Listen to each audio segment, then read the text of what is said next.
ونستغفره ونعوذ بالله من شرور أنفسنا ومن سيئات أعمالنا من يهده الله فلا مضل له ومن يضلل فلا هادي له وأشهد أن لا إله إلا الله وحده لا شريك له وأشهد أن محمدا عبده ورسوله يا أيها الناس اتقوا ربكم الذي خلقكم من نفس واحدة وخلق منها زوجها وبث منهما رجالا كثيرا ونساء واتقوا الله الذي تساءلون به والأرحام إن الله كان عليكم رقيبا يا أيها الذين آمنوا اتقوا الله حق تقاته ولا تموتن إلا وأنتم مسلمون يا أيها الذين آمنوا اتقوا الله وقولوا قولا سديدا يصلح لكم أعمالكم ويغفر لكم ذنوبكم ومن يطع الله ورسوله فقد فاز فوزا عظيما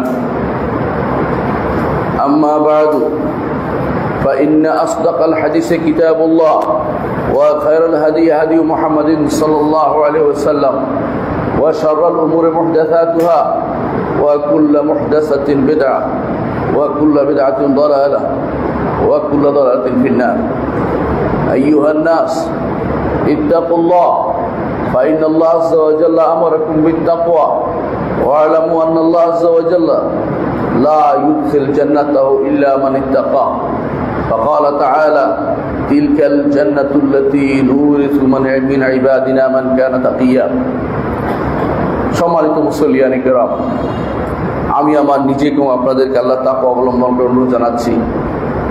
যেই তাকওয়া অবলম্বন নির্দেশ আল্লাহ কোরআনে কারিমে আমাদেরকে দিয়েছেন, বারবার কোরআনে কারিমে আমাদেরকে আল্লাহ তাকওয়া অবলম্বন নির্দেশ দিয়েছেন। মুহাম্মদুর রাসূলুল্লাহ সাল্লাল্লাহু আলাইহি ওয়াসাল্লাম আমাদেরকে তাকওয়ার ওসিয়ত করেছেন। আগের পরের সমস্ত মানুষ একে অপরকে তাকওয়ার ওসিয়ত করতেন।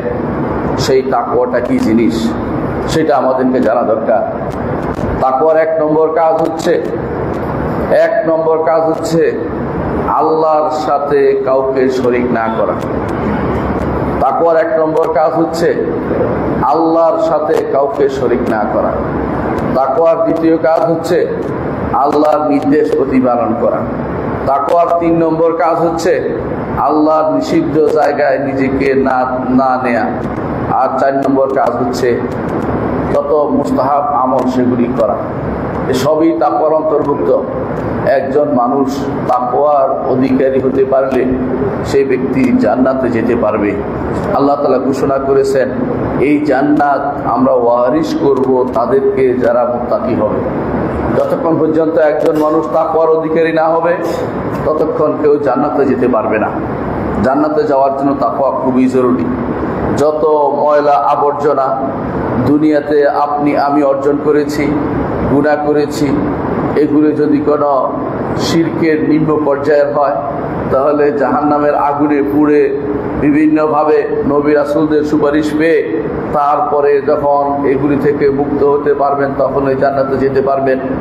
আর যদি এগুলি থেকে যায় জান্নাতে যাওয়ার কোনো সুযোগ থাকবে না। এমনকি পরস্পর হিংসা বিদ্বেষ যতক্ষণ পর্যন্ত মুক্ত না হবেন ততক্ষণ পর্যন্ত ঈমানদাররাও জান্নাতে যেতে পারবে না। আল্লাহ তাআলা কোরআনে কারীমে আমাদেরকে সেটা জানিয়ে দিয়েছেন, জান্নাতে যেতে হলে অবশ্যই আমাদেরকে কালবে সালিম নিয়ে আসতে হবে।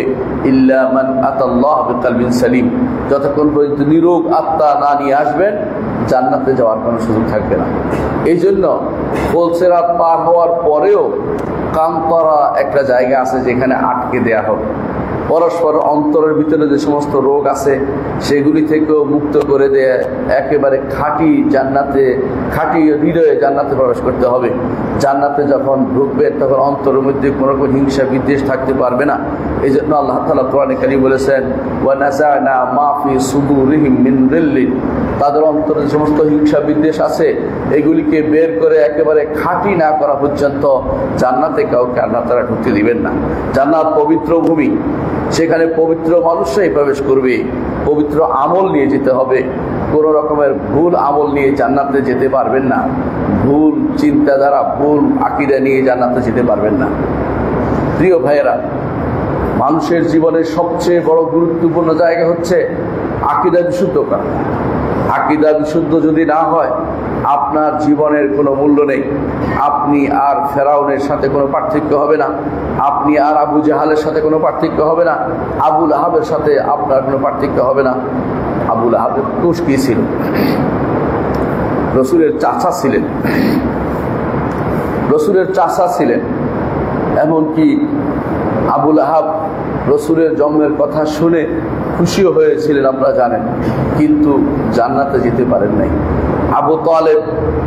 আবু তালেব জান্নাতে যেতে পারবে না। কেন?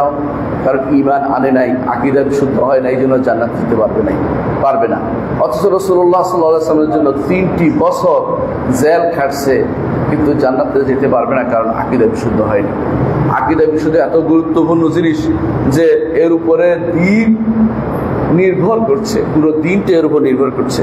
আল্লাহ তাআলা কোরআনে কারীম বলেছেন, ওয়া মান ইয়াকফুর বিল ঈমান ফাকাদ হাবিতা আমালুহু ওয়া হুয়া ফিল আখিরাতি মিনাল খাসিরিন। যে কেউ ঈমানের সাথে কুফরি করবে, অর্থাৎ ঈমানের যে সমস্ত কাজ আছে এগুলি কোনটাকে অস্বীকার করবে, অথবা ঈমান বিধ্বংসী কোনো কাজে নিজেকে লিপ্ত করবে, তাহলে তার সমস্ত আমল বরবাদ হয়ে যাবে এবং আখিরাতে সে ক্ষতিগ্রস্ত লোকদের অন্তর্ভুক্ত হবে। ক্ষতিগ্রস্ত কারা? ইন্নাল খাসিরিন আল্লাযিনা খাসিরু আনফুসাহুম ইয়াওমাল কিয়ামা। ওরাই ক্ষতিগ্রস্ত যারা কিয়ামতের দিন নিজেকে ধ্বংস করেছে। নিজে কোনোদিন বের হইতে পারবে না জাহান্নাম থেকে। ঈমানের ত্রুটি থাকলে জাহান্নাম থেকে বের হইতে পারবে না। আমলে ত্রুটি থাকলে কি হবে? বের হইতে পারবে আযাবের পরে, শাস্তির পরে, সুপারিশের পরে। আমলে ত্রুটি থাকলে বের হইতে পারবে। ঈমানের ত্রুটি থাকলে কেউ জাহান্নাম থেকে বের হইতে পারবে না, তার জন্য কোনো কিছুই থাকবে না। এই জন্য আখিরাতে ক্ষতিগ্রস্ত ওই ব্যক্তি যে ব্যক্তি ঈমানের ত্রুটি নিয়ে মারা গেছে। ঈমানের ত্রুটি নিয়ে মারা যাওয়ার অর্থ হচ্ছে আকীদা তার পরিশুদ্ধ ছিল না। এই জন্য 1 নম্বর গুরুত্বপূর্ণ জিনিস হচ্ছে আকীদাকে মানুষের প্রত্যেকে তার অন্তরে কঠিনভাবে স্থান দিতে হবে। আজকের দিনে মানুষ আকীদার কথা বললে অনেকেই মনে করে যে বাড়তি কথা বলতেছে, দেশ চলে গেল, ওই হয়ে গেল, ওইটা হয়ে গেল, ওইটা হয়ে গেল। ও সবই হচ্ছে মূলত আকীদার গুরুত্ব না দেওয়ার কারণে। আপনি ভালো করে দেখুন, আজকের দিনে যত সমস্যা তৈরি হচ্ছে, যত মতবাদ তৈরি হচ্ছে, সমস্ত মতবাদের মূল হচ্ছে আল্লাহ সম্পর্কে আকীদা পরিশুদ্ধ না হওয়া। আকীদা জিনিসটা কি আসলে? আকীদা হচ্ছে আল হুকমুত তাহনিয়াল জাযিম, দৃঢ়ভাবে কোনো কিছু অন্তরে পোষণ করা, এটার নাম হচ্ছে আকীদা। অন্তরে যে জিনিস দৃঢ়ভাবে পোষণ করবেন সেটাই তো আকীদা। এটা প্রত্যেকটি মানুষেরই একটা এরকম আকীদা আছে। শুধু পাগল আর ছোট বাচ্চা ছাড়া এমন কেউ নাই যার অন্তরে দৃঢ় কোনো একটা বিশ্বাস নেই। এই দৃঢ় বিশ্বাসটা শুদ্ধ হতে হয়। এই শুদ্ধ কেন হতে হবে? কারণ আরবের মুশরিকদেরও একটা আকীদা ছিল। তাদের আকীদা কি ছিল? লাত, মানাত, উজ্জা, এগুলি তাদেরকে বাঁচাবে, এগুলি তাদেরকে বিভিন্ন বিপদ থেকে উদ্ধার করবে, এগুলি তাদের জন্য আল্লাহর কাছে সুপারিশ করবে। কারণ লাত থেকে বানিয়েছে, তারা মনে করতো লাত হচ্ছে আল্লাহর কন্যা, মানাত আল্লাহর কন্যা, উজ্জা আল্লাহর কন্যা, নাউজুবিল্লাহ। তারা আল্লাহর কন্যা সাব্যস্ত করত। আপনারা শুনেছেন এই দেশে অনেক জায়গাতে আছে আল্লাহর ওলি সাব্যস্ত করে, তাদের কাছে অনেকে অনেক কিছু চায় যে এরা আল্লাহর কাছে বললে আল্লাহ শুনবে। ঠিক একই কায়দায় আরবের মুশরিকরা মনে করত লাত, মানাত, উজ্জার কাছে চাইলে ওরা আল্লাহকে বলবে, আল্লাহর কন্যা হিসেবে, নাউজুবিল্লাহ, এরা আল্লাহর কাছে চাইবে, আল্লাহ দিবে। খ্রিস্টানরা একই কথাই বলছে যে আল্লাহর কাছে চাওয়ার দরকার নেই, তাদের আল্লাহর ছেলে তাদের মন মতো বানিয়ে নিয়েছে। ঈসা আলাইহিস সালাতু ওয়াস সালাম আল্লাহর দাস ছিলেন, তাকে আল্লাহর ছেলে বানিয়ে তার পূজা করছে, যে তার কাছে চাইলেই সব হয়ে যাবে। আজ অনেক মানুষ এই বাংলাদেশের আনাচে কানাচে অনেক মানুষ আছে যারা এই সমস্ত মাধ্যম ধরে মনে করে জান্নাতে যেতে হবে, মাধ্যম ধরে মনে করে বিপদ থেকে উদ্ধার পেতে হবে। তাদের যে ধারণা সেটা হচ্ছে যে আমরা তো আল্লাহর কাছে যেতে পারি না, আমরা তো গুনাহগার বান্দা। এই যে ধারণাটা, এটাই হচ্ছে জাহিলি ধারণা। জাহিলি যুগে মনে করতো এটাই যে আমরা কি আল্লাহর কাছে চাইতে পারি নাকি, আমরা চাইবো এদের কাছে, এরা আল্লাহর কাছে চাইবে। মা না'বুদুহুম ইল্লা লিয়ুকাররিবুনা ইলাল্লাহি যুলফা, আমরা শুধু এদের কাছে চাই এই জন্য যে এরা আল্লাহর কাছে নৈকট্য এনে দিবে, আমরা সরাসরি নৈকট্য কিভাবে পাবো? আজ জগতের বেশিরভাগ মানুষ তা মনে করে। বেশিরভাগ মানুষ, যে সমস্ত লোকেরা সুফিবাদের মধ্যে আকণ্ঠ নিমজ্জিত, এরা এটাই মনে করে যে আমরা তো গুনাহগার বান্দা, আমরা কি আল্লাহ কি আমাদের কথা শুনবেন নাকি? নাউজুবিল্লাহ। এই কথা কেন মনে করে তারা? আপনি আমি ভালো করে জানা উচিত। আল্লাহ তাআলা কোরআনে কারীম বলেছেন, উদউনি আস্তাজিব লাকুম, আমাকে ডাকো আমি তোমার ডাকে সাড়া দেব। আমাকে ডাকো আমি তোমার ডাকে সাড়া দেব। এই আল্লাহ তাআলাকে যে ব্যক্তি ডাকবে, আল্লাহ তাআলা তার ডাকে সাড়া দিবেন ওয়াদা করেছেন। যত বড় পাপিষ্ঠ হোক না কেন, আল্লাহর কাছে ডাকলে আল্লাহ তার ডাকে সাড়া দিবে। 99 জনকে হত্যাকারী ব্যক্তিও আল্লাহর দিকে যাচ্ছিল, হিজরত করে যাচ্ছিল, এমনকি সে যেতে পৌঁছতে পারেনি, তারপর আল্লাহ তাকে ক্ষমা করে দিয়েছে, কারণ সে চেষ্টা করেছে। আপনি আমি যত পাপিষ্ঠ হই না কেন, কোনো মাধ্যমের দরকার নেই। আমার রব কোনো মাধ্যম নিয়োজিত করেননি। আমার রব সরাসরি বলেছেন, ওয়াইজা সাআলাকা ইবাদি আন্নী ফাইন্নী করিবুন উজিবু দাওয়াতাদ দাঈ ইযা দাআন। যখন আমার বান্দারা প্রশ্ন করে আমার সম্পর্কে যে কিভাবে আমার কাছে চাইবে, বলুন আমাকে ডাকলেই আমি তার ডাকে সাড়া দেব। আমি তার নিকটে, তিনি আরশের উপর থেকেও বান্দার নিকটে, কারণ যখনই বান্দা ডাকে আল্লাহকে, আল্লাহ তাআলা তার ডাকে সাড়া দেন। বান্দা শুধু ডাকতে দেরি, আল্লাহ তার ডাকে সাড়া দিতে দেরি করেন না। বান্দা যদি ডাকে আল্লাহর কাছে একটু এগিয়ে যায়, হাদিসে আছে রাসূলুল্লাহ সাল্লাল্লাহু আলাইহি ওয়াসাল্লাম বলেছেন, কেউ যদি আল্লাহর দিকে এক বিগত এগিয়ে যায়, আল্লাহ তার দিকে এক হাত এগিয়ে আসেন। কি জন্য? যাতে তার ডাকে সাড়া দেন। তার বান্দার এই ডাক, আল্লাহ আমি জুলুম করেছি, আল্লাহুম্মা ইন্নী যালামতু নাফসি যুলমান কাসীরা ওয়া ইন্নাহু লা ইয়াগফিরু যুনুবা ইল্লা আনতা ফাগফিরলি মাগফিরাতাম মিন ইনদিকা ওয়ারহামনি ইন্নাকা আনতাল গফুরুর রহিম। রাসূলুল্লাহ সাল্লাল্লাহু আলাইহি ওয়াসাল্লাম বলেছেন, একজন মানুষ যখন সেটা বলে, আল্লাহ তাআলা বলেন আমার বান্দা বুঝতে পেরেছে, স্বীকার করছে যে তাকে ক্ষমা করে দেওয়ার আর কেউ নাই আমি ব্যতীত, আমি তাকে ক্ষমা করে দিলাম। একজন মানুষ যদি আল্লাহর কাছে নিজেকে সঁপে দেয়, আল্লাহ তাকে ক্ষমা করে দিবেন। সেটা না করে আপনি কেন চৌকিদার ধরতেছেন, কেন দফাদার ধরতেছেন? সরাসরি আল্লাহর দরবার আপনার জন্য উন্মুক্ত, আল্লাহর দরবার উন্মুক্ত। আল্লাহর কাছে চাইলেই তিনি আপনাকে ছাড় দিবেন, আপনাকে তিনি গুনাহ থেকে মুক্ত করে দিবেন। আমাদের মধ্যে সন্দেহ হয় কি, দুনিয়ার বুকে রাজা বাদশাদের কাছে যাওয়ার জন্য যেভাবে মাধ্যম লাগে, আমাদেরও সেরকম মাধ্যম ধরতে হবে। এটা একটা ভুল ধারণা। কেন ভুল ধারণা বুঝিয়ে বলি, শোনেন। রাজা বাদশাদের কাছে যেতে তারা দেয় না কেন?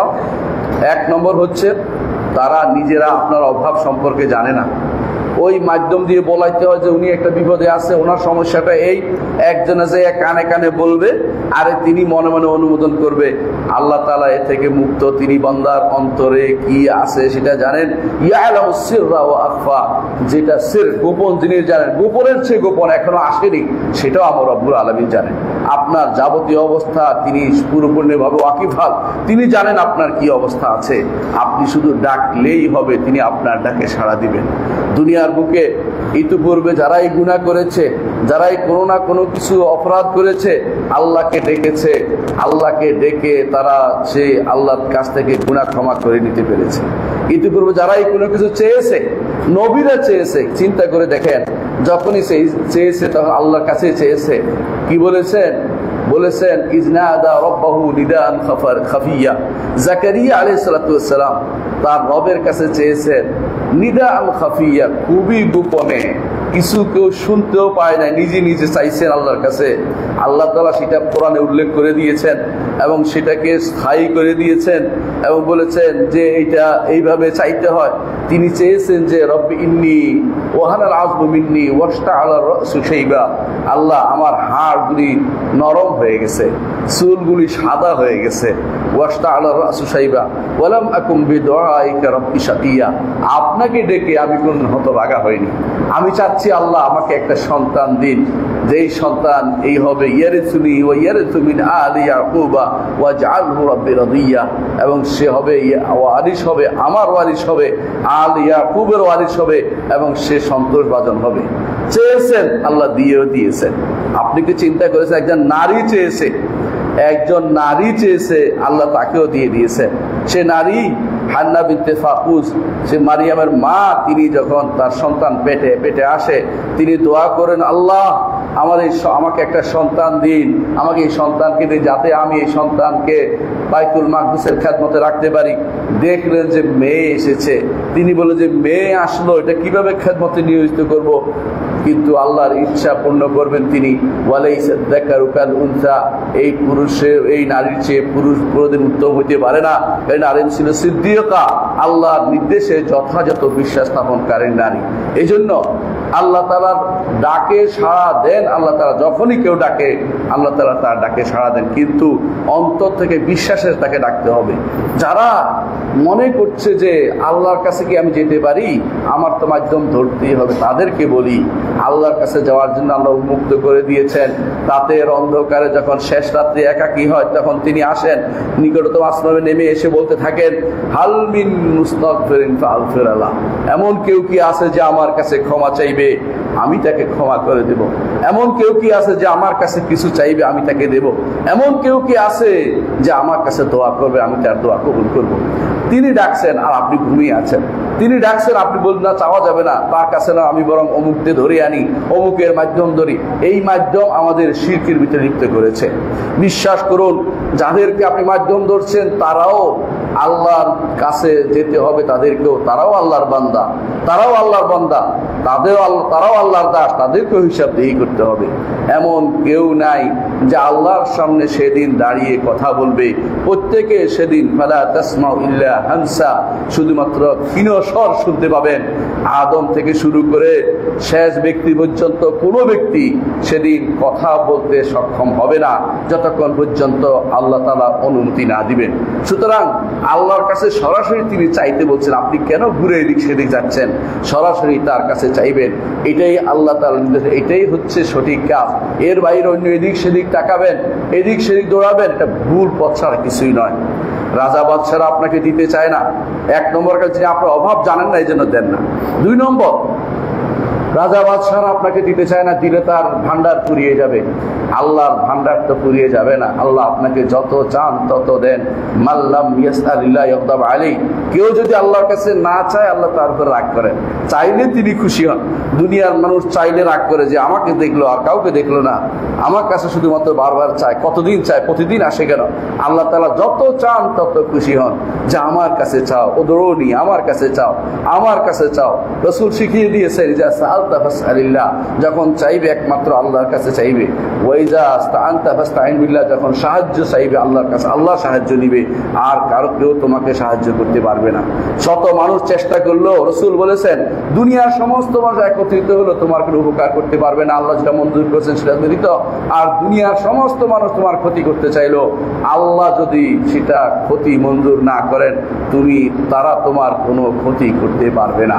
সুতরাং একমাত্র চাইতে হলে আমার রব্বুল আলামিনের কাছে চাইবেন, কারো কাছে কিছু চাইবেন না। এইটা হচ্ছে আকীদার একটি জিনিস, যেটা আমরা ভুলে যাই।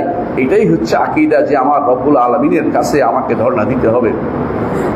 দুনিয়ার মানুষ আর একটি কারণে, দুনিয়ার রাজা বাদশারা আপনাকে দিতে চায় না, সেটা কি? দিলে এক সময় আমার উপরে বেশি বেড়ে যাবে, আগ বেড়ে যাবে। আবার দিতে চায় না কেউ কেউ, যে নির্বাচনের সময় তাহলে দিলে লাভ হবে, ভোটটা পাবো। এই সমস্ত কিছু তো আমার রব্বুল আলামিনের সাথে খাপ খায় না। তাহলে কেন আপনি আমার রব্বুল আলামিন, যিনি আপনার জন্য সব সময় দানের জন্য, যিনি দেওয়ার জন্য তিনি আছেন, তার নাম হচ্ছে ওয়াহাব, তার নাম হচ্ছে করিম, তিনি দান করেন, তিনি মতি, তিনি সবকিছু দিচ্ছেন। তারপরে আপনি বলেন যে না, আমি তো আপনার কাছে চাইতে পারি না, হুজুরের কাছে যাচ্ছি, অমুকের কাছে যাচ্ছি, মাজারের কাছে যাচ্ছি। এগুলি যদি আপনি চান, আপনি তো ঈমানদার থাকতে পারবেন না। আপনি এখন পর্যন্ত জাহিলি যুগটাকে চিনতে পারেননি। এই জন্য ওসমান ইবনে আফফান রাদিয়াল্লাহু আনহু বলেছেন যে যেই ব্যক্তি ইসলামের মধ্যে বড় হবে, জাহিলিয়াতকে চিনবে না, সেই ব্যক্তি ইসলামের রজ্জুকে একটা একটা করে ছিঁড়ে ফেলবে, একটা একটা করে ছিঁড়ে ফেলবে। কারণ সে জানে না যে রাসূলুল্লাহ সাল্লাল্লাহু আলাইহি ওয়াসাল্লাম কোন প্রেক্ষাপটে এসেছেন, কিসের দাওয়াত দিয়েছেন, এই বিষয়টা অবশ্যই জানতে হবে। এই জন্য প্রথম কাজ হচ্ছে আকীদা বিশুদ্ধ করা। আকীদা বিশুদ্ধ করা হচ্ছে প্রথম কাজ। এবং এই জন্য আল্লাহ তাআলা মানুষদেরকে সৃষ্টি করেছেন এই জিনিসটাকে যথাযথ বাস্তবায়ন করার জন্য। তিনি বলেছেন ওমা খালাকতুল জিন্না ওয়াল ইনসা ইল্লা লিয়াবুদুন, মানুষ এবং জিনকে শুধুমাত্র আমার ইবাদতের জন্যই সৃষ্টি করেছি। এই ইবাদতের তাফসীর করেছে ইবনে জারীর তাবরি রাহমাতুল্লাহ আলাইহি, ইল্লা লিওয়াহিদুন, আমার তাওহীদ প্রতিষ্ঠার জন্য, একমাত্র আমার কাছেই ধর্ণা দেওয়ার জন্য আমি তাদেরকে সৃষ্টি করেছি। তারা আমি সৃষ্টি করেছি অন্যের কাছে চাইবে, এটা হতে পারে না। কোরআনে কারীমের প্রথম নির্দেশ হচ্ছে এই জন্যই তাওহীদ। আল্লাহ তাআলা কোরআনে কারীম বলেছেন ইয়া আইয়ুহান নাস উবুদু রাব্বাকুমুল্লাযী খালাকাকুম ওয়াল্লাযীনা মিন ক্বাবলিকুম লাআল্লাকুম তাত্তাকুন। হে মানুষেরা ইবাদত করো সত্তা যিনি তোমাদেরকে সৃষ্টি করেছেন। আপনি ভালো করে জানেন আপনার স্রষ্টা আল্লাহ, আপনার স্রষ্টা কোনো পীর নয়, বুজুর্গ নয়, আপনার স্রষ্টা কোনো মাজার নয়, আপনার স্রষ্টা একমাত্র আল্লাহ তাআলা। তিনি যেহেতু আপনার স্রষ্টা, একমাত্র তারই ইবাদত করতে হবে। আর ইবাদতের প্রকারের মধ্যে একটি হচ্ছে আল্লাহর কাছে চাওয়া। এটা হচ্ছে একজন বান্দার ঐকান্তিক কামনা। অন্তরের মধ্যেও কেউ আল্লাহর কাছে অন্তর দিয়েও চায়, মুখেও চায়, কর্মকাণ্ডেও চায়। যেইভাবে চান না কেন আল্লাহর কাছে চাইতে হবে। সব রকমের ইবাদত একমাত্র আমার আল্লাহর দিকে নিবেদিত করতে হবে। যতক্ষণ পর্যন্ত তা না হবে ততক্ষণ পর্যন্ত আপনি আল্লাহ তাআলা আমাদেরকে যে জন্য সৃষ্টি করেছেন সেটা বাস্তবায়ন করতে পারবেন না। আল্লাহ সৃষ্টি করেছে আমাদেরকে তার ইবাদত করতে, একমাত্র তার ইবাদত করতে। ইবাদত তো অনেকেই করে, আরবের মুশরিকরা আল্লাহর ইবাদত করতো। আপনারা ভালো করে জানেন আবু জাহাল কিন্তু হজ করতো। আবু জাহাল কাবা ধরে কাঁদতেছে, আল্লাহর কাছেও কাঁদতেছে, তা আল্লাহর ইবাদত সে করতো। কাবা ধরে কাঁদতেছে। বদরের আগের রাত্রিতে, বদরের যুদ্ধে যাওয়ার আগের রাত্রিতে কাবা ধরে কাঁদতেছে, আল্লাহ আমাদের ভাই যে ব্যক্তি শত্রুতা লাগিয়ে দিয়েছে, আমাদের ঐক্য নষ্ট করে দিয়েছে। বুঝেন তো, আরবের মুশরিকরা দাবি করতে তারা ঐক্যের মধ্যে আছে, অথচ ঐক্য ছিল না, অনৈক্যের মধ্যেই ছিল। কিন্তু ঐক্য কিসের বিরুদ্ধে? তাওহীদের বিরুদ্ধে তাদের ঐক্য ছিল। এই জন্য তারা এই দাওয়াতের বিরুদ্ধে গিয়ে বলতেছে যে ব্যক্তি আমাদের ভাই শত্রুতা তৈরি করে দিয়েছে, যে ব্যক্তি আমাদের ভাইয়ের মধ্যে, আমাদের সন্তান এবং পুত্রের মধ্যে শত্রুতা তৈরি করে দিয়েছে, আমাদের পরিবারে ভাঙ্গন তৈরি করে দিয়েছে, আল্লাহ আগামী দিন তাকে পিষে ফেলুন। বদদোয়া করছে কার কাছে? আল্লাহর কাছে। কার বিরুদ্ধে? মুহাম্মদুর রাসূলুল্লাহ সাল্লাল্লাহু আলাইহি ওয়াসাল্লাম। তাহলে সেই ব্যক্তি আল্লাহকে মানে, আল্লাহর ইবাদত করে।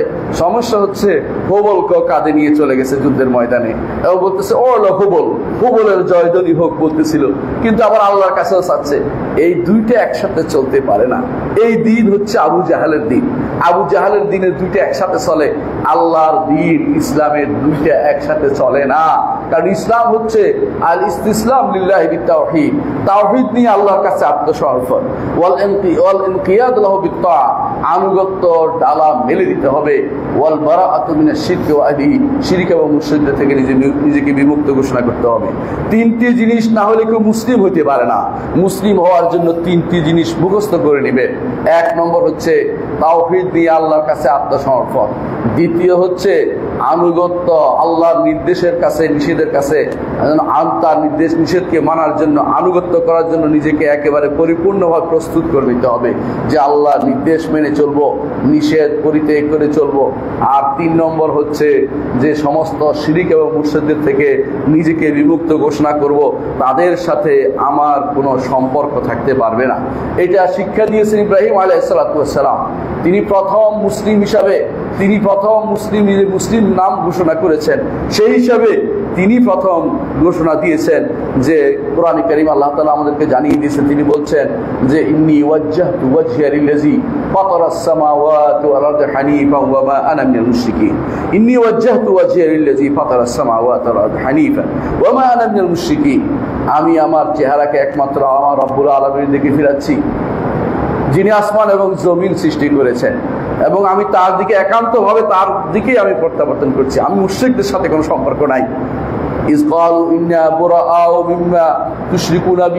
যখন ইব্রাহিম আলাইহিস সালাম তার সাথীরা বলেছিল তোমরা যাদের সাথে শিরিক করো তা থেকে আমি সম্পূর্ণ মুক্ত।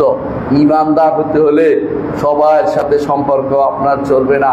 ঈমানদার মুশরিকের সাথে সম্পর্ক রাখতে পারে না। মুশরিকদের সাথে বিমুক্ত ঘোষণা করা ঈমানের দায়িত্ব।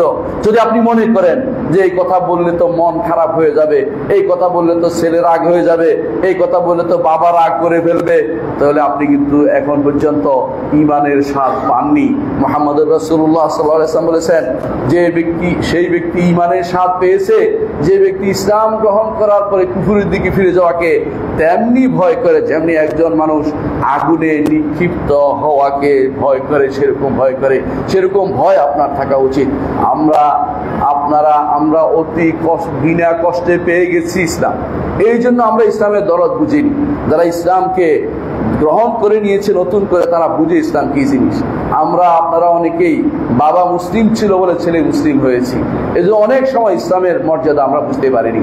মুসলিম হওয়ার অর্থই হচ্ছে বিশাল ঘোষণা দেয়া যে আমি মুশরিকদের থেকে আলাদা, আমি শিরিক থেকে আলাদা, আমি শিরিক করতে পারবো না, মুশরিকদের সাথে আমি কোনো সম্পর্ক রাখতে পারবো না। ঈমানদার সব সময় তার রবের সাথে সম্পর্ক বজায় রাখে। এই জন্য মনে রাখতে হবে, আকীদা যদি বিশুদ্ধ না হয় আপনি কোনোদিন আল্লাহর ইবাদত করতে পারবেন না। আকীদা বিশুদ্ধ হলেই আপনার ইবাদত, আল্লাহর ইবাদত গ্রহণযোগ্য হবে। আল্লাহর ইবাদত করছেন, অন্যের ইবাদত করেন, আল্লাহ তাআলা সেটা গ্রহণ করবেন না। হাদিসে কুদসিতে আল্লাহ তাআলা বলেন, আনা আগনা শুরাকা আনিশ শিরক মান আমিলা আমালান ওয়া আশরাকা ফীহি মা'i গায়রি তারাকতুহু ওয়া শিরকাহু। আল্লাহ তাআলা বলেন হাদিসে কুদসিতে, আপনারা জানেন হাদিসে কুদসি আল্লাহর বাণী, আল্লাহর বাণী তবে কোরআন নয়, আল্লাহর বাণী তবে কোরআন নয়। হাদিসে কুদসিতে আল্লাহ তাআলা বলছেন, আমি যাবতীয় অংশীদার অংশ নেয়া থেকে মুক্ত। অর্থাৎ কেউ যদি কোনো অংশীদার কি করে, কোনো একটা কাজ করলে, শরীকানা ব্যবসা করলে সবাই কি করে, ভাগ চায়। আমার ভাগ ঠিক করে দিয়ে দাও, হিসাব করে দিয়ে দাও, তোমার ভাগ তুমি যা ইচ্ছা তা করো। কিন্তু আল্লাহ তাআলা বলেন না, আমি অংশীদার অংশ নেই না, আমার জন্য পুরো আমলটাই করতে হবে, সালাত পুরোটাই আমার জন্য হতে হবে, দানটা পুরোটাই আমার জন্য হতে হবে। যদি মনে করেন দানটা করলাম এই জন্য একটু বাহাবাও আসবে, সামনে নির্বাচনে ভোটটাও পাবো, অথবা দানটা করে এই জন্য আমার নামটা সবাই ঘোষণা করবে, আমার নামটা একেবারে বড় করে লেখা থাকবে, এই জাতীয় কোনো কিছু কোনোদিন আপনার আল্লাহর দরবারে এটা একটুও কবুল হবে না। কারণ আল্লাহ তাআলা কোনো অংশ নেন না। তিনি ঘোষণা করেছেন, যে কেউ আমার জন্য কোনো আমল করবে, মান আমিলা আমালান আশরাকা ফীহি মা'i গায়রি, সে আমল করতে গিয়ে মনে মনে পাশের লোকের চিন্তা করেছে। চৌধুরী সাহেব আসছে নামাজ পড়তে, তিনি আমাকে দেখলে পরবর্তী ডাকবেন যে নামাজি বান্দাকে ডেকে যদি খাওয়াইতে পারি, এই চিন্তায় নামাজটা পড়ছেন। ইমাম সাহেব শিরিক করেছেন, ইমামের সালাত নষ্ট, ইমামের ইবাদত সব পণ্ড, ইমামের কোনো কিছু আল্লাহর দরবারে আর গ্রহণযোগ্য হয়নি। মনে রাখতে হবে, আল্লাহকে পুরোপুরি দিতে হবে।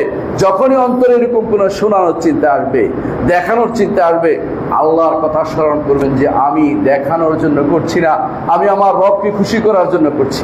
সরফে সাহেবের জন্য সবচেয়ে বেশি কাজ করতেন যেটা, সেটা কি, যে তারা কোনো আমল মানুষকে দেখানো চিন্তা করতেন না। সব সময় তারা এমন ভাবে দিতেন কেউ যেন দেখতে না পায়। আর রাসূলুল্লাহ সাল্লাল্লাহু আলাইহি ওয়াসাল্লাম বলেছেন, কেউ যদি এমন কোনো আমল করে যে আমলটি কাউকে দেখানোর জন্য নয়, তিনি একমাত্র আল্লাহকে খুশি করার জন্য করেছেন, ডান হাত দিয়েছে যা বাম হাত জানতে পারেনি। রাসূলুল্লাহ সাল্লাল্লাহু আলাইহি ওয়াসাল্লাম বলেছেন যে এই ব্যক্তিকে আল্লাহ তাআলা আরশের নিচে ছায়া দিবেন, যেদিন আর কোনো ছায়া থাকবে না, যেদিন আর কোনো ছায়া দেবে না। কেন সেটা? এই জন্য যে সে এইটাতে কাউকে শরীক করেনি। এই জন্য একজন মানুষ যদি কোনো মনে করে যে আমি আল্লাহর ইবাদত করলাম আর হুজুরদেরও খুশি রাখি, কবরওয়ালাকেও খুশি রাখি, মাজারওয়ালাকে খুশি রাখি, তাহলে সেই ব্যক্তি এখনো পর্যন্ত ঈমানদার হইতে পারে নাই।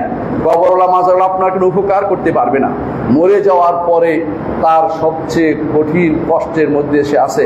ইমাম আবু হানিফা রাহমাতুল্লাহ আলাইহি তার গ্রন্থে লিখেছেন, যেটা ইমাম জাইলাই তার তাবিউল হাকায়েকের মধ্যে নিয়ে এসেছেন, যে কেউ কোনো ব্যক্তি, ইমাম আবু হানিফা রাহমাতুল্লাহ আলাইহি বলেছেন যে কোনো মৃত ব্যক্তির কাছে কোনো মৃত ব্যক্তি কিছু চাওয়ার অর্থ হচ্ছে ডুবন্ত পানিতে ডুবন্ত ব্যক্তি আরেক ডুবন্ত ব্যক্তিতে বলছে আমাকে বাঁচাও, আমাকে বাঁচাও, উভয় তো ডুবে আছে, কে কাকে বাঁচাবে।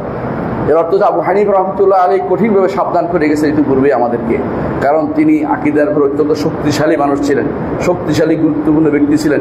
তিনি সেবার সাবধান করে গেছেন যে কেউ যেন কবরের কাছে ধর্ণা না দেয়। কেউ যদি মনে করে কবরওয়ালার কাছে গেলে আমার দোয়াটা বেশি কবুল হবে, তাহলে বোঝা গেছে সে কবরের প্রভাব মনে করছে। কবরের কোনো প্রভাব মানুষের জীবনে নাই। কেউ যদি মনে করে যে কবরওয়ালার কাছে যদি টাকা না দেয় আমার গাড়িটা উল্টে দিবে, সে ব্যক্তি কবরওয়ালার প্রভাবে বিশ্বাস করছে, সে ব্যক্তি ঈমানদার নয়, ঈমানদার নয়, ঈমানদার নয়, সে ব্যক্তি কাফের হয়ে গেছে, মুশরিক হয়ে গেছে। এই জন্য আকীদার গুরুত্ব সবচেয়ে বেশি দিতে হবে, কারণ আকীদা নষ্ট হলে আপনার আর কিছু প্রাপ্তি নেই। আমল কিছু নষ্ট হলে কিছু থাকলে কাজে লাগবে, কিন্তু আকীদা নষ্ট হলে আর কিছু অবশিষ্ট থাকবে না, সব পণ্ডশ্রম হয়ে যাবে, জীবনের সমস্ত আমল শেষ হয়ে যাবে। আকীদার জন্যই, আকীদা প্রতিষ্ঠা করার জন্য আল্লাহ যোগ্য যোগ্য নবী রাসূলদেরকে পাঠিয়েছেন। আল্লাহ তাআলা কোরআনে কারীম বলেছেন, ওয়ামা আরসালনা মির রাসূলিন ওয়ামা আরসালনা রাসূলিন ওয়ামা আরসালনা মিন ক্বাবলিকা মির রাসূলিন ইল্লা নুহি ইলাইহি আন্নাহু লা ইলাহা ইল্লা আনা ফা'বুদুন। আপনার পূর্বে যত রাসূল আমি প্রেরণ করেছি সবাইকে একটা ওহী দিয়েছি। ওহীটা কি? একমাত্র আমার ইবাদত করো, একমাত্র আমার ইবাদত করো, আমি ব্যতীত আর কোনো সত্য ইলাহ নেই, অর্থাৎ আল্লাহ ব্যতীত আর কোনো সত্য ইলাহ নেই। লা ইলাহা ইল্লাল্লাহ, এই বাণীকে প্রতিষ্ঠা করার জন্য সমস্ত রাসূলকে আল্লাহ তাআলা পাঠিয়েছেন। যেই বাণী প্রতিষ্ঠার জন্য সমস্ত রাসূলকে পাঠিয়েছেন, সেই বাণী প্রতিষ্ঠার দায়িত্ব আপনার আমার সবার। মুহাম্মদুর রাসূলুল্লাহ সাল্লাল্লাহু আলাইহি ওয়াসাল্লাম তিনি মক্কাতে প্রথম 10 বছর কাটিয়েছেন। প্রথম 10 বছর কাটিয়েছেন। যাকাত ফরজ হয় নাই, হজ ফরজ হয় নাই, সওম ফরজ হয় নাই, এগুলি সবই ফরজ হচ্ছে মদিনা যাওয়ার পরে। তো মক্কাতে কি জন্য আরবের মুশরিকরা তাকে কষ্ট দিল? কারণ তারা কষ্ট দিয়েছে এই জন্য, কারণ রাসূল বলেছেন যে আইয়ুহান নাস কুলু লা ইলাহা ইল্লাল্লাহ তুফলিহু, হে মানুষেরা বলো লা ইলাহা ইল্লাল্লাহ, এটা বললে সফল কাম হইতে পারবে। এরা তো অর্থ বুঝতো লা ইলাহা ইল্লাল্লাহ, এরা লা ইলাহা ইল্লাল্লাহর অর্থ বুঝতো যে লা ইলাহা ইল্লাল্লাহর অর্থই হচ্ছে আল্লাহ ছাড়া কারো কাছে যাওয়া যাবে না, একমাত্র আল্লাহর কাছে ধর্ণা দিতে হবে, সেজদা আল্লাহর জন্য করতে হবে, রুকু আল্লাহর জন্য করতে হবে, চাইতে হবে আল্লাহর কাছে, সাহায্য চাইতে হবে আল্লাহর কাছে, উদ্ধার কামনা করতে হবে আল্লাহর কাছে। আর কোনো গাউসুস সাকালাইন নেই, গাউসুল আজম নাই, একমাত্র আল্লাহই হচ্ছেন গাউস, তিনি ব্যতীত কেউ আমাকে উদ্ধার করতে পারবে না। ওই ওই ওই আল্লাহ তাআলা কোরআনে কারীম বলে দিয়েছেন, ওয়াই ইয়ামসাসকাল্লাহু বিদুররিন ফালা কাশিফা লাহু ইল্লা হু, যদি আপনাকে কোনো ক্ষতি স্পর্শ করে আল্লাহ ব্যতীত কেউ তাকে আপনাকে উদ্ধার করতে পারবে না, তিনি শুধুমাত্র উদ্ধার করতে পারবেন। আল্লাহর নবীকে আল্লাহ বলছেন যে আপনার যদি কোনো ক্ষতি পেয়ে যায় উদ্ধার করবে কে? আল্লাহ। তাহলে আল্লাহ যদি আল্লাহর নবীকে এই কথা ঘোষণা দিয়ে জানিয়ে দেন যে আপনাকেও বিপদ থেকে উদ্ধার করার মালিক শুধুমাত্র আমি, আর কেউ নয়, আল্লাহ ব্যতীত আর কেউ নয়, তাহলে আপনি আমি অন্যের কাছে কেন ধর্ণা দিচ্ছি? মুহাম্মদুর রাসূলুল্লাহ সাল্লাল্লাহু আলাইহি ওয়াসাল্লামের চেয়ে উত্তম ব্যক্তি তার পৃথিবীতে কোনোদিন আসেনি, কোনোদিন আসেনি এবং কোনোদিন আসবেও না, এবং এত আল্লাহর প্রিয় বান্দা আর কেউ কোনোদিন নেই, হবেও না। তিনি যদি কোনো আল্লাহর কাছে আল্লাহর দ্বারস্থ হইতে হয় কি জন্য? বিপদ আপদ থেকে উদ্ধার পাওয়ার জন্য। আপনি যদি বিপদ আপদ থেকে উদ্ধার পাওয়ার জন্য এই কবরে 1টা টাকা দেন, এই মাজারে যদি কোনো মোমবাতি মানত করেন, মাজারে গিয়ে যদি কোনো কিছু চান, চোখের পানি ফেলেন, আপনার ঈমান শেষ, আপনি কাফেরদের অন্তর্ভুক্ত হয়ে যাবেন, আপনি আবু জাহাল আবু লাহাবদের অন্তর্ভুক্ত হয়ে যাবেন, আপনার কোন জীবনের কোনো মূল্য নেই। এই অবস্থায় মারা গেলে আপনি চিরস্থায়ী জাহান্নামী হয়ে যাবেন, আপনার জীবন কোনো মূল্য লাগলো না, আপনার জীবনের কোনো অর্থ থাকলো না। এই জন্য নবী রাসূলগণ এই দিকেই সবচেয়ে বেশি গুরুত্ব দিয়েছেন। আপনার আশেপাশে আমি হয়তো বিশ্বাস করি এই এলাকার মানুষ সবচেয়ে বেশি ভালো, এরা হয়তো কোনোদিন কবর পূজা মাজার পূজার দিকে যায় না, এরা শিরিক বিদআত করে না, কিন্তু আপনার দাওয়াত বন্ধ হতে পারবে না, দাওয়াত চলতেই থাকবে।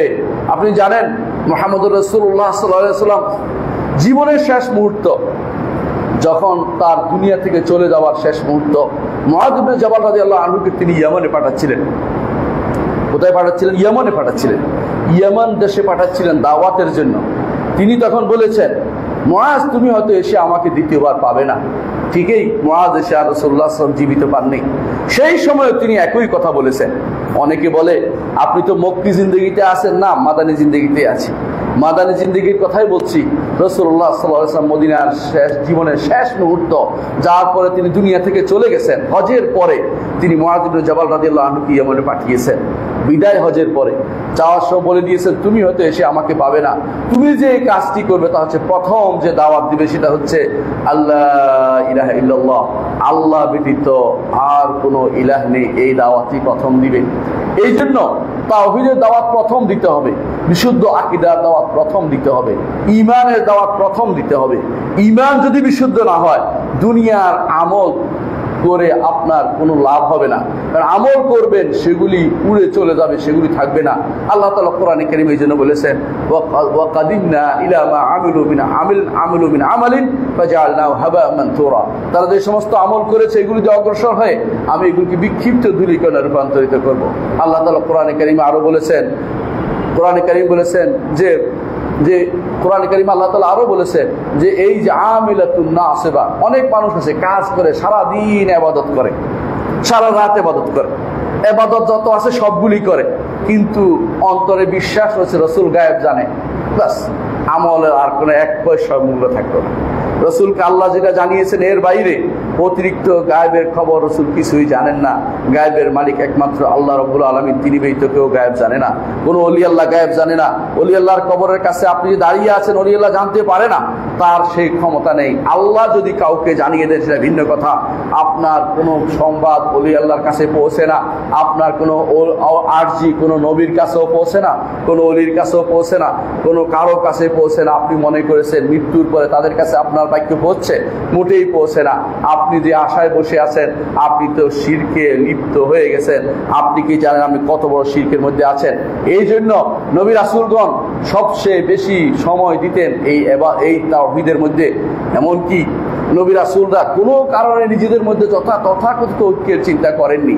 মুহাম্মদ রাসূলুল্লাহ সাল্লাল্লাহু আলাইহি ওয়াসাল্লামের কাছে আবু জাহাল আবু লাহাবরা আসছে, এসে বললেন আপনাকে আমরা দুইটা অপশন দিচ্ছি, সেটা কি আপনি আমাদের দেব দেবীদের বিরুদ্ধে কিছু বলবেন না, মানে ওলি আল্লাহদের বিরুদ্ধে কিছু বলবেন না, আমরা 1 বছর আপনার ইবাদত করে দেব, আর 1 বছর আপনি আমাদের মূর্তিদের অন্তত চুপ থাকবেন, ইবাদত না করলো। রাসূলুল্লাহ সাল্লাল্লাহু আলাইহি ওয়াসাল্লাম বললেন না, এটা তো হতে পারে না। আল্লাহ তাআলা আয়াত নাযিল করলেন কুল ইয়া আইয়ুহাল কাফিরুন লা আ'বুদু মা তা'বুদুন ওয়ালা আনতুম আ'বিদুনা মা আ'বুদ ওয়ালা আনা আ'বুদু মা আ'বাদতুম ওয়ালা আনতুম আ'বিদুনা মা আ'বুদ লাকুম দীনুকুম ওয়ালিয়া দীন। দ্বীনই আলাদা, দিন যেখানে আলাদা সেখানে এই জাতীয় ঐক্য করার সুযোগ নাই। যার সাথে শিরিক আছে, যার সাথে কুফর আছে, তার সাথে আপনার কোনো ঐক্য হইতে পারে না। শিরিক এবং কুফরের সাথে কোনো রকমের মিল দিয়ে ঐক্য করার চিন্তা অবশ্যই আপনাকে বাদ দিতে হবে। যারা শিরিক করে তাদের সাথে আপনার হাসর নসর যেন না হয়, আল্লাহর কাছে এই কামনা সবসময় করবেন, এই দোয়া সবসময় করবেন। শিরকের সাথে কোনো আপোষ আপনার যেন না থাকে। বিশুদ্ধ আকীদা না হলে আপনার জীবন পুরোটাই পণ্ডশ্রম। নবী রাসূলগণ কখনো এই ব্যাপারে কোনো ছাড় দেননি। আবু তালেবের কাছে এসেছেন নেতারা, এসেছেন কুরাইশ নেতারা, এসে বললেন যে 3টি প্রস্তাব নিয়ে এসেছি আপনার ভাতিজার জন্য। বলে কি সে প্রস্তাব? প্রথম প্রস্তাব হচ্ছে যদি সে টাকা চায় তাকে আমরা টাকা পয়সা তুলে বড়লোক বানিয়ে দেব। দ্বিতীয় হচ্ছে যদি সে পয়সাওয়ালা কোনো নারীকে বিয়ে করতে চায় সুন্দরী সে ব্যবস্থা করে দেব। 3 নম্বর হচ্ছে যদি সে রাজা হইতে চায় রাজা বানিয়ে দেব। কি সুন্দর প্রস্তাব, 3টে দিয়ে দিচ্ছে। রাসূলুল্লাহ সাল্লাল্লাহু আলাইহি ওয়াসাল্লাম বললেন আমার এক হাতে সূর্য আর এক হাতে চন্দ্র দিল আমি দাওয়াত থেকে বিমুখ হব না। আমি তো তোমাদের কাছে একটি কালেমা চাচ্ছি, এত কিছু চাই না, শুধু একটি কালেমা চাচ্ছি, এটা হচ্ছে লা ইলাহা ইল্লাল্লাহ। কালেমাতুল লা ইলাহা ইল্লাল্লাহ নবীদের দাওয়াত, নবীদের সমস্ত নবীদের দাওয়াত। কোন নবী এর বিকল্প দাওয়াত দেননি। প্রত্যেক নবী দাওয়াত দিয়েছেন আল্লাহর বাণী অনুসারে, যে প্রত্যেক নবী কালেমাতুল লা ইলাহা ইল্লাল্লাহ দাওয়াত দিয়েছেন। এই দাওয়াত যারা নিয়েছে তারা সৌভাগ্যবান, যারা নেয়নি তারা দুর্ভাগা। এই জন্য অনেক নবী আসবে কিয়ামতের মাঠে, একা আসবে, কোনো অনুসারী থাকবে না।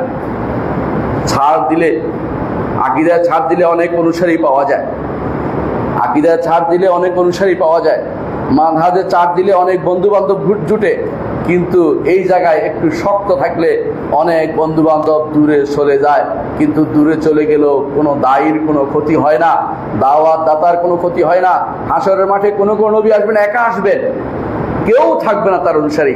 আল্লাহ কি তাকে তিরস্কার করবেন? কখনো নয়, কখনো নয়। একা আসবেন, কোন নবী আসবেন তার সাথে 1 জন, কোন নবী আসবেন তার সাথে 2 জন অনুসারী। 1 জন 2 জন অনুসারী, কোনো সমস্যা নেই। আল্লাহর বাণী তিনি পৌঁছেছেন, এটাই বড় কথা। আপনার দাবি, আপনার কাছে দাবি থাকবে। মুহাম্মদ রাসূলুল্লাহ সাল্লাল্লাহু আলাইহি ওয়াসাল্লাম যে কাজটি করেছেন সেটাই করুন। মক্কাতে তিনি দাওয়াত দিয়েছেন, মদিনা থাকা দাওয়াত দিয়েছেন, দাওয়াতের জন্য জিহাদ প্রতিষ্ঠা করেছেন, অন্য কোনো কারণ নেই। সহিহ আকীদাকে প্রতিষ্ঠা করার জন্য জিহাদ করেছেন, অন্য কোনো কারণে তিনি জিহাদ করেননি। এই জন্য প্রথমে তিনি দাওয়াত দিতেন সহিহ আকীদার। জিহাদ করতে গেলেও তিনি বলেছেন যে প্রথম তুমি যাবে যাদেরকে ঈমানের দিকে আহ্বান জানাবে। এই জন্য প্রথম যে ঈমানের দিকে আহ্বান জানাতে হয়, যুদ্ধের আগে বলতে হয় যে আসলিম তাসলাম, ইসলাম গ্রহণ করো, তুমি নিরাপদ হয়ে যাবে। রাসূলুল্লাহ সাল্লাল্লাহু আলাইহি ওয়াসাল্লাম আলী রাদিয়াল্লাহু আনহুকে বলেছেন যে লা ইয়াহদি আল্লাহু বিকা রাজুলান ওয়াহিদান খায়রুল লাকা মিন হুমরিন নাম। একজন মানুষকে যদি কোনো তোমাদের আল্লাহ হেদায়েত দেয়, অনেক অনেক লাল উট থেকেও তা উত্তম। আরবদের কাছে সবচেয়ে উত্তম সম্পদ ছিল লাল উট। লাল উটের চেয়েও উত্তম সম্পদ আর কিছু তাদের কাছে বিবেচিত হতো না। এখন যেমন আপনাদের কাছে অনেক বেশি প্রয়োজন, অনেকে মনে করেন টাকা পয়সা, তখন লাল উটকে তারা বেশি গুরুত্ব দিত। এই জন্য আল্লাহ রাসূল সাল্লাল্লাহু আলাইহি ওয়াসাল্লাম বলেছে এত এত এত এত লাল উটের চেয়েও বেশি উত্তম হচ্ছে একজন মানুষের হেদায়েত হয়ে যাওয়া, একজন মানুষ শিরিক মুক্ত হয়ে তাওহীদে প্রবেশ করা। একজন মানুষ, বেশি দরকার নেই। আপনার দাওয়াত দেখবেন, দাওয়াতের কোয়ালিটি বজায় রাখবেন। কতজন দাওয়াত অংশগ্রহণ করছে সেটা বড় কথা নয়, আপনি কি সুন্দর করে দাওয়াত দিতে পেরেছেন কিনা, আপনার দাওয়াতের অনুসারী সহিহ আকীদা নিতে পারছে কিনা, সহিহ আকীদার দাওয়াত দিতে পারছে কিনা সেটা দেখবেন। আমাদের দেশে অনেকেই গর্ব করে বলে এই দেশে ওলি আল্লাহরা ইসলাম নিয়ে এসেছে। যারা ইসলাম নিয়ে এসেছে তারা দাঈ আল্লাহ, আল্লাহর পথের দাড়ি, আল্লাহর পথে দাওয়াত তারা দিয়েছে। আমরা তাদেরকে আল্লাহ বানিয়ে ফেলেছি, নাউজুবিল্লাহ। আমাদের দেশের মানুষ তাদেরকে ইবাদত শুরু করে দিয়েছে, অথচ তারা তো আল্লাহর দিকে আহ্বান করতে এসেছে, তারা তো নিজেদের দিকে আহ্বান করতে আসে নাই। আপনারা কেন তাদের ইবাদত শুরু করে দিয়েছেন? এটাই হলো সমস্যা। আমরা যে ইসলাম বুঝিনি, আমরা মনে করেছি যে এরা যা বলেছে আমরা যদি কোনো সেটাই শুনি তাহলে হয়ে যাবে। হ্যাঁ, এদের কথা, এরা তো ঈমানের দিকে আহ্বান জানাতে এসেছিল মানুষদেরকে, এদের কথাটাকে আপনি গ্রহণ করে এটা না করে তাদের মাজার, কবরকে মাজার বানিয়ে ফেলেছেন, তাদের কবরকে সিঁড়ি দেওয়া শুরু করে দিয়েছেন। তাদের কবরে কেউ যদি একটি টাকা দেয় অথবা মন থেকে ভয় করে যে উনি এই করতে পারেন ওই করতে পারেন, তার কিন্তু ঈমান শেষ, তার ঈমানের কোনো এক পয়সাও মূল্য নেই। এই জন্য নবী রাসূলরা এই তাওহীদের দাওয়াতের জন্য এসেছেন, এই শিরিক মুক্ত দাওয়াতের জন্য এসেছেন। আপনার আমার জীবনের উদ্দেশ্য হোক, ব্রত হোক এটা যে আমরা আল্লাহর পথে দাওয়াত দিব। কত মানুষ গ্রহণ করছে বড় কথা নয়, কত মানুষকে আমি বিশুদ্ধ আকীদার দাওয়াত দিতে পেরেছি, বিশুদ্ধ মানহাজে রাখতে পেরেছি, এটা বড় কথা।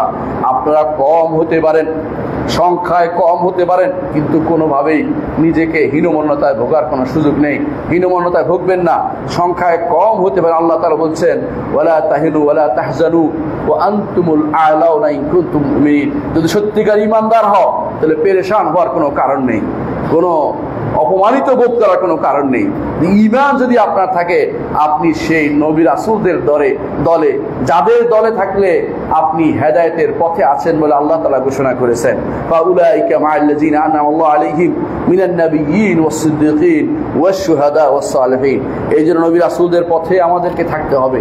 যুগে যুগে নবী রাসূলরা যেই দাওয়াত দিয়েছে সেই দাওয়াত আমাদেরকে বহন করতে হবে। নতুন কোনো দাওয়াত নয়, নবী রাসূলদের দাওয়াত। নবী রাসূলরা কি দাওয়াত দিয়েছেন দেখেন, 10টি বছর মেরাজের আগ পর্যন্ত সালাতও ফরজ হয় নাই। মেরাজের রাত্রিতে 5 ওয়াক্ত সালাত ফরজ হয়েছে। এর আগে সকালে 1-2 রাকাত সালাত ছিল, আর রাতে 2 রাকাত সালাত ছিল, আর নফল সালাত ছিল। তাহাজ্জুদ পড়তেন রাসূলুল্লাহ সাল্লাল্লাহু আলাইহি ওয়াসাল্লাম। কিন্তু ফরজ সালাত এসেছে 10 বছর পরে। অথচ 10 বছর, এই 10টি বছর রাসূলুল্লাহ সাল্লাল্লাহু আলাইহি ওয়াসাল্লাম কিসের দাওয়াত দিলেন? কিসের দাওয়াত? শুধু তাওহীদের দাওয়াত দিয়েছেন, বিশুদ্ধ আকীদার দাওয়াত দিয়েছেন। তিনি বিভিন্ন বাজারে যেতেন আর বলতেন আইয়ুহান নাস কুলু লা ইলাহা ইল্লাল্লাহ, হে মানুষেরা বলো লা ইলাহা ইল্লাল্লাহ তুফলিহু, সফল কাম হতে পারবে। এটা বললে তোমরা সফল কাম হতে পারবে। কিন্তু তারা বলতো না। আর পিছন দিক থেকে আবু লাহাব পাথর মেরে বলতো তার কথা শুনো না, সে পাগল, সে কবি, ইত্যাদি ইত্যাদি। তার কথা শুনো না, এটা বলতো। নিজের ঘরের মানুষ যখন বিরোধিতা করে চাচা, তখন সেটা অনেক কষ্টের হয়। আল্লাহ তাআলা আয়াত নাযিল করলেন তাব্বাত ইয়াদা আবি লাহাব ওয়া তাব মা আগনা আনহু মালুহু ওয়া মা কাসাব সায়াসলা নারান যাতাল হাব ওয়া ইমরাতুহু হাম্মালাতাল হাতাব ফি জিদিহা হাবলুম মিন মাসাদ। আল্লাহ তাআলা তার নবীকে সান্ত্বনা দিলেন যে আবু লাহাব এই অবস্থায় চলে যাবে। আবু লাহাবের 5 সন্তান ইসলাম গ্রহণ করেছে, তারাও এই আয়াত পড়তো, কোরআনে আয়াত পড়তো। বাবার জন্য তারা বেশি গোড়ামি করে এটা বলে নাই, আমার বাবার বিরুদ্ধে কথা বলেছে আমি কেন শুনবো, এটা নয়। না, তারা ইসলামকে গ্রহণ করে নিয়েছে। আপনার বাবাও ভুল হইতে পারে, আপনি সঠিক পথে চলে আসুন। আপনার সন্তান ভুলে যেতে যেতে ভুল পথে চলে যেতে পারে, আপনি আল্লাহর পথে চলে আসুন। আল্লাহ তাআলা আপনাকে আপনার অন্তর দেখে বিচার করবেন, সন্তান দিয়ে আপনার বিচার করবেন না। অনেক সন্তানের কারণে বাবাকে তিরস্কৃত হয়েছে। নূহ আলাইহিস সালাম তার সন্তানের জন্য যখন সুপারিশ করেছে, আল্লাহ তাআলা তাকে কঠিনভাবে তিরস্কার করেছেন। ইয়া নূহ ইন্নাহু লাইসা মিন আহলিক ইন্নাহু আমালুন গায়রু সালিহ ফালা তাসআলনি মা লাইসা লাকা বিইলম ইন্নী আ'ইদুকা আন তাকুনা মিনাল জাহিলিন। নূহ, তার আমল ভালো নয়, সে আপনার ঈমানদার পরিবারের সন্তান নয়, সে কাফের হয়ে গেছে। আমি আপনাকে নসিহত করছি, আপনি দ্বিতীয়বার যদি কোনো তার জন্য সুপারিশ করেন, জাহেলদের খাতায় আপনার নাম লেখা হয়ে যাবে। এই জন্য নূহ আলাইহিস সালাম তিনি আল্লাহর কাছে ইস্তেগফার করেছেন যে আল্লাহ, আমি আর দ্বিতীয়বার কাজটি করবো না, আল্লাহ আপনার কাছে ক্ষমা চাই। এই জন্য ঈমানদার পিতাও পুত্রের কোনো উপকার করতে পারে না, ঈমানদার পুত্র পিতার কোনো উপকার করতে পারবে না। ইব্রাহিম আলাইহিস সালাম তিনি পিতার জন্য হেন কোনো চেষ্টা বাদ দেন না, সবগুলি করেছেন। ইয়া আবাতে ইয়া আবাতে ইয়া আবাতে আপনি কোরআনে পাবেন, হে প্রিয় পিতা বলেছেন। পিতা একটু শোনেন নাই, বলছে ওয়াহজুরনি মালিয়া, আমাকে ছেড়ে চলে যাও। তিনি বাবাকে ছেড়ে চলে এসেছেন। তিনি আল্লাহর কাছে বলেছে, আল্লাহ, আমার বাবা জাহান্নামে যাবে, এটা কেমনে হয়? আল্লাহ তাআলা বলছেন, তুমি তোমার পায়ের দিকে তাকাও। হাদিসে এসেছে, পায়ের দিকে তাকিয়ে দেখবেন যে এমন বিদ্যুটে একটা প্রাণী পড়ে আছে, তিনি সেটাকে নিজ হাতে জাহান্নামে ফেলে দিবেন। কিন্তু কাফেরের জন্য সুপারিশ তিনি করতে পারবেন না, কারণ কাফেরদের জন্য কোনো জান্নাত আল্লাহ হারাম করে দিয়েছেন। বাবা হয়েছে, ছেলে হয়েও বাবার জন্য কিছু করতে পারেন নাই। এই জন্য ইব্রাহিম আলাইহিস সালাম যেভাবে পিতার জন্য কিছু করতে পারেন নাই, আপনিও আপনার বাবার জন্য অনেক কিছু করতে পারবেন না, কিন্তু নিজেকে বাঁচাতে হবে। নিজেকে বাঁচাও, নিজের পরিবারকে জাহান্নামের আগুন থেকে বাঁচানো, এটা খুবই গুরুত্বপূর্ণ জিনিস। এই জন্য আপনাকে ঈমানটাকে আপনার অবশ্যই পরিশুদ্ধ করতে হবে। মনে রাখবেন, আল্লাহ তাআলা এই কিতাব কোরআন নাজিল করেছে, সমস্ত কিতাব নাজিল করেছে এই আল্লাহ আকীদা বিশুদ্ধ করার জন্য, তাওহীদের জন্য, ঈমানের জন্য। এই জন্য যে সমস্ত কিতাবে ঈমানের কথা নাই, এগুলো আল্লাহর কিতাব নয়, ঈমানের কথা নাই। আমাদের যে সমস্ত ধর্ম, আমাদের দেশে পাশাপাশি অনেক ধর্ম বসবাস করে, আপনারা জানেন, ইসলাম ব্যতীত অন্য অনেক ধর্ম বসবাস করে। এদের কিতাবে ঈমানের কথা নাই, এদের কিতাবে তাওহীদের কথা নাই। মানুষ যদিও বানিয়ে বানিয়ে কথা বলে, বানিয়ে বানিয়ে অনেকে অনেক কথা বলতে পারে, বাস্তবে এগুলিতে কোনো ঈমানের কথা নাই। আমি এগুলির উপরে পিএইচডি করেছি, আমি জানি এই জন্য এগুলিতে তাওহীদের কোনো কথা নাই, ঈমানের কোনো কথা নেই। এই জন্য এগুলি আল্লাহর কিতাব হইতে পারে না। এগুলি মানুষের বানোয়াট গ্রন্থ, মানুষের নিজেদের বক্তব্য লিখে রেখেছে। এগুলির সাথে আল্লাহ তাআলার কিতাবের কোনো সম্পর্ক নেই। আল্লাহর প্রত্যেকটি কিতাব নাজিল হয়েছে আকীদা বিশুদ্ধ করার জন্য। কোরআনে কারীম আল্লাহ তাআলা বলেছে, আলিফ লাম রা কিতাবুন উহকিমাত আয়াতু সুম্মা ফুসসিলাত মিন লাদুন হাকিমিন খাবীর। এই কিতাব নাজিল হয়েছে আল্লাহর পক্ষ থেকে, মজবুত সুদৃঢ় করে, যিনি হাকিম এবং খাবীর, তিনি হিকমতওয়ালা এবং তিনি সবকিছু খবর রাখেন। কি জন্য নাজিল হয়েছে কিতাব? আল্লাহ তা'বুদু ইল্লাল্লাহ, একমাত্র আল্লাহর ইবাদত করো, তার সাথে কারো ইবাদত করো না। ইন্নানি লাকুম মিনহু নাযীর, আমি তার পক্ষ থেকে ভীতি প্রদর্শনকারী। এই কোরআন নাজিল হয়েছে তাহলে এই তাওহীদের আকীদা বিশুদ্ধ করার জন্য। কিতাব যখন নাজিল হয়েছে কোরআনে কারীম, তার শুরুটা যখন হয়েছে সেখানেও একই কথা বলা হয়েছে। কি বলা হয়েছে? ইকরা ওয়া রাব্বুকাল আকরাম আল্লাযী আল্লামা বিল কলম ইকরা বিসমি রাব্বিকাল্লাযী খলাক খলাকাল ইনসানা মিন আলাক। পড়ো তোমার রবের নামে, যিনি তোমাকে সৃষ্টি করেছেন। অন্য কারোর জন্য নয়, কাউকে খুশি করার জন্য নয়, একমাত্র রব্বুল আলামিনকে খুশি করার জন্য পড়তে বলা হয়েছে। এই কোরআন নাজিল হয়েছে আমাদের হেদায়েতের জন্য। এই কোরআন দেয়া হয়েছে তাওহীদের দাওয়াতকে প্রতিষ্ঠা করার জন্য সর্বপ্রথম, তারপরে শরিয়া প্রতিষ্ঠা করবেন। আকীদা এবং শরিয়া দুটো মিলে হচ্ছে দ্বীন। দ্বীন হচ্ছে আকীদা, শরিয়া এবং আখলাক। এই তিন জিনিসের নাম। এই তিন জিনিসের প্রথম হচ্ছে আকীদা। এটা যদি ঠিক না থাকে, বাকি দুইটার কোনো মূল্য নেই। আপনি অত্যন্ত উত্তম চরিত্র দেখাচ্ছেন মানুষের সাথে, কিন্তু আল্লাহর সাথে উত্তম চরিত্র আপনি দেখাননি, যদি কোনো আপনার আকীদা শুদ্ধ না হয়। আকীদা শুদ্ধ হলে আল্লাহ তাআলা যা বলেছেন তাতে বিশ্বাস করবেন।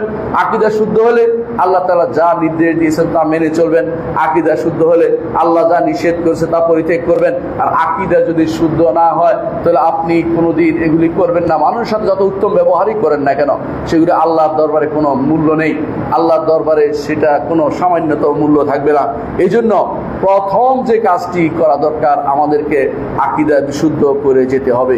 যুগে যুগে মানুষরা ঈমান এবং কাফের বিবেচিত হয়েছে এই আকীদার কারণেই, আর কোনো কারণ নেই। আবু জাহাল, আবু লাহাবরা কেন কাফের হয়েছে? কারণ তারা লা ইলাহা ইল্লাল্লাহ আকীদা, বিশুদ্ধ আকীদা গ্রহণ করতে তারা রাজি হয়নি। আকীদার জন্য জিহাদকে ফরজ করা হয়েছে। কোরআনে কারীম আল্লাহ তাআলা আমাদের জন্য বলেছেন যে ওয়াকাতিলুহুম হাত্তা লা তাকুনা ফিতনা, শিরক মুক্ত না হওয়া পর্যন্ত জিহাদ চালিয়ে যেতে হবে। আজ আমরা এইটার জন্য জিহাদ করি না, অনেক কিছুর জন্য জিহাদ করি। অনেকে জিহাদ করে দেশ মাতৃকা রক্ষার জন্য, অনেকে জিহাদ করে নিজের বংশ কৌলন্য রক্ষার জন্য, অনেকে জিহাদ করে নিজের ব্যক্তিত্ব রক্ষার জন্য, নিজের অনেক কিছু রক্ষার জন্য। কিন্তু আল্লাহর জন্য, আল্লাহর দ্বীনের জন্য কেউ জিহাদ করে না। আর জিহাদ হতে হয়, আল্লাহ রাসূল বলে দিয়েছেন, মান কাতালা লিতাকুনা কালিমাতুল্লাহিল উলিয়া।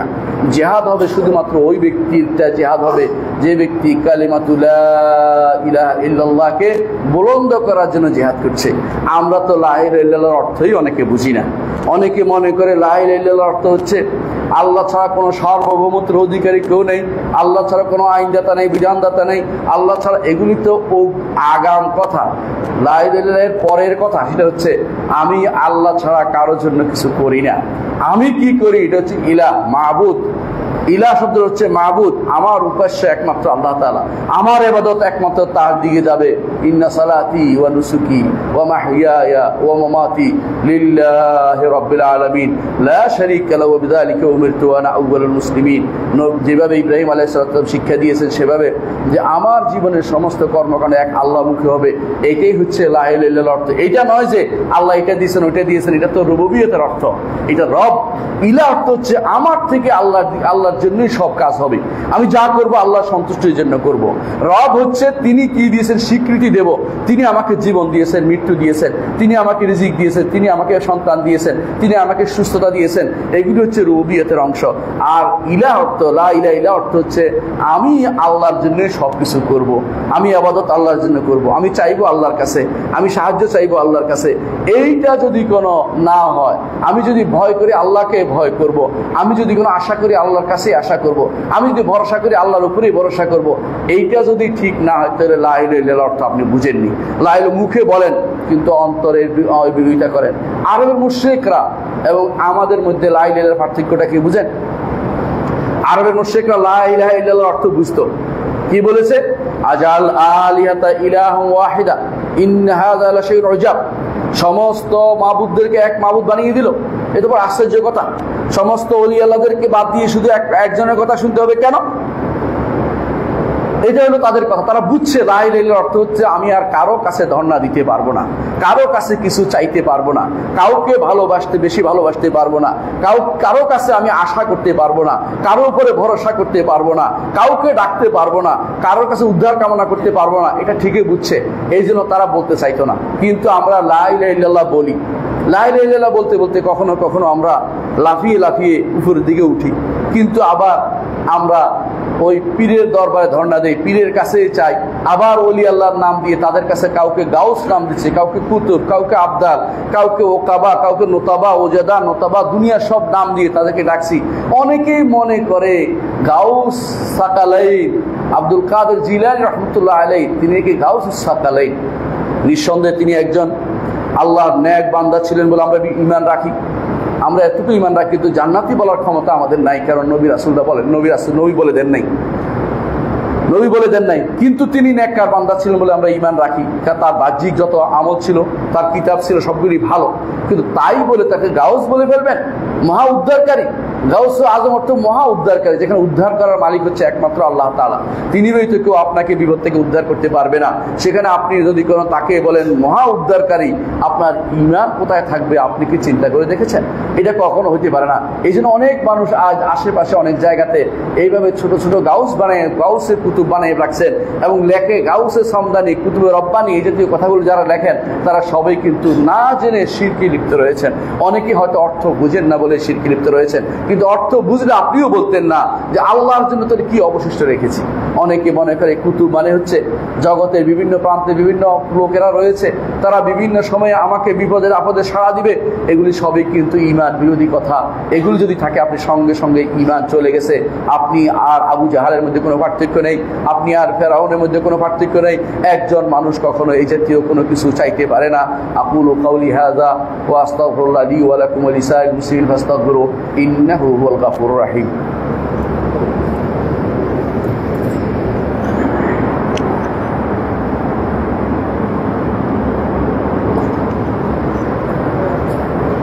إن الحمد لله نحمده ونستعينه ونستغفره ونعوذ بالله من شرور أنفسنا ومن سيئات أعمالنا من يهده الله فلا مضل له ومن يضلل فلا هادي له وأشهد أن لا إله إلا الله وحده لا شريك له وأشهد أن محمدا عبده ورسوله।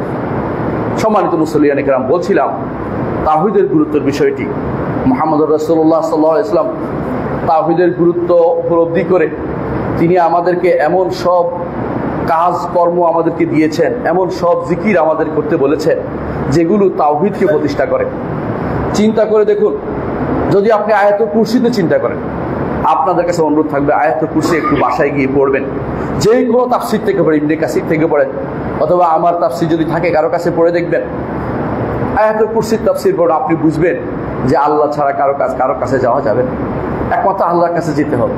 এই জন্য তিনি বলেছেন, একজন মানুষ, রাসূলুল্লাহ সাল্লাল্লাহু আলাইহি ওয়াসাল্লাম বলেছেন, আয়াতুল কুরসি প্রতি সালাতের পরে পড়লে মরা মাত্রই জান্নাত। পড়াটা কেন? কারণ এই জন্য অর্থ বুঝে পড়তে হবে। শুধু মুখস্থ করে তো তার মতো চলে গেলেই হবে না। সেখানে হ্যাঁ আপনি 1 অর্ঘ 10 নেকি পাবেন, কিন্তু জান্নাতে যাওয়ার জন্য অর্থ বুঝে আপনাকে সিদ্ধান্ত নিতে হবে যে আমি অন্যের কাছে যাব কিনা, আমি আর কারো ধারণা দিব না।